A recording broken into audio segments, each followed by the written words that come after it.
قدرت اللہ صاحب نے لکھا ہے شہاب نامے میں، کہتے ہیں جب میرپور کا شہر تھا تو ہم نے ایک بوڑھا بابا دیکھا جس کی بیوی اس کے ساتھ تھی اور ایک خچر کے اوپر بوریاں لاد کے جا رہے تھے، تو اس نے ہمیں اشارہ کیا تو ہم رک گئے، شیشہ نیچے کیا تو بابا کہنے لگا کہ بیت المال کدھر ہے؟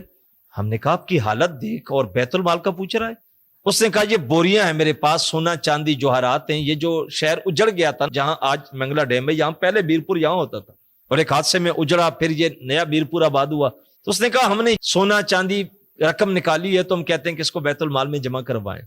ہم نے اس کا خچر باندھ دیا، بوری گاڑی میں رکھی، بابے کو ساتھ بٹھایا اور جا کے وہ رقم وہاں جمع کروائی۔ لیکن قدرت اللہ صاحب کہتے ہیں کہ میں آج بھی شرمسار ہوں کہ میں اس بابے کے ساتھ برابر والی سیٹ پہ بیٹھا کیوں تھا۔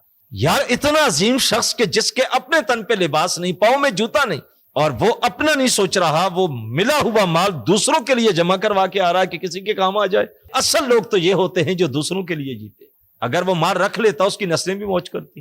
صاحب بڑا شخص کپڑوں سے نہیں بنتا، جوتے سے نہیں بنتا، گھر سے نہیں بنتا، بڑا شخص بنتا ہے اچھی سوچ کے ساتھ، اچھے کردار کے ساتھ۔